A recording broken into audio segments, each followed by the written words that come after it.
Youth Farmer hi Village friends, welcome Life. To my mini vlog. ಏನಪ್ಪ ಅಂದರೆ ಇವತ್ತು ನಮ್ಮ ಹೊಲದಲ್ಲಿ ಮೆಕ್ಕೆಜೋಳ ಮತ್ತು ತೊಗರಿ ಬೀಜಗಳನ್ನು ಹಾಕ್ತಾಯಿದ್ವಿ.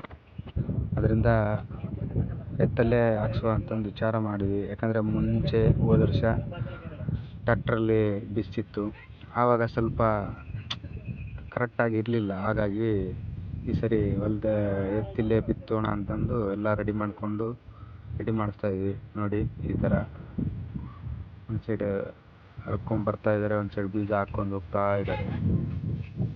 ಏನಪ್ಪ ಅಂದರೆ ಈ ಎತ್ತು ಬಸವಣ್ಣನಿಂದ ಬಿತ್ತಿಸಿದರೆ ಬೆಳೆ ಬರುತ್ತೆ ಅಂತ ನನ್ನ ಅಭಿಪ್ರಾಯ.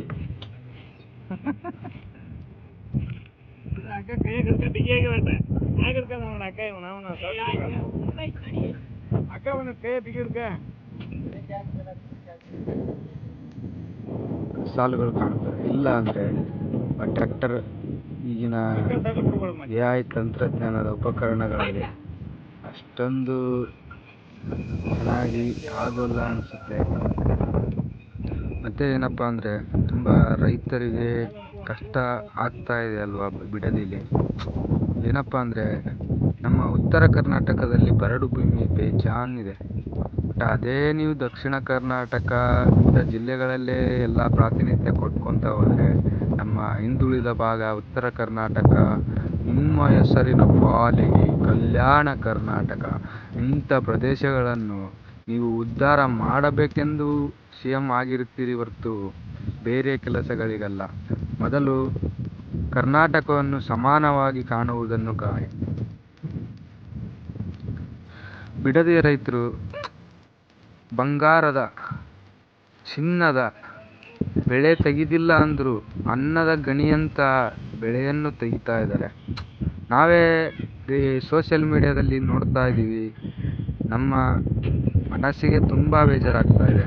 ಯಾಕಪ್ಪ ಅಂದರೆ ರೈತರ ನೋವು, ರೈತರ ಕಷ್ಟ ಮತ್ತು ರೈತರ ಶಾಪ ಇವೆಲ್ಲ ಪ್ರತಿಯೊಬ್ಬರಿಗೂ ತಟ್ಟದೇ ಬಿಡುವುದಿಲ್ಲ. ಅದರಲ್ಲೂ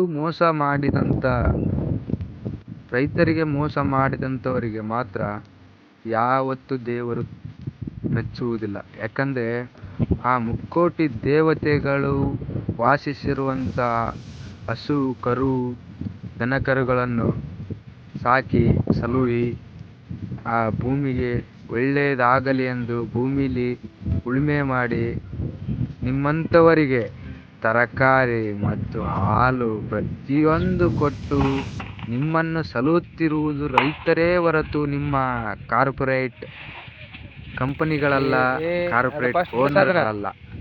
ಕಾರ್ಪೊರೇಟ್ ಓನರ್ಗಳು ಹೊಟ್ಟೆಗೆ ಅನ್ನನೇ ತಿನ್ನಬೇಕು, ಅದೇ ಆಹಾರನೇ ನಮ್ಮ ರೈತರು ಬೆಳೆದಂಥ ಆಹಾರವನ್ನೇ ತಿನ್ನಬೇಕು.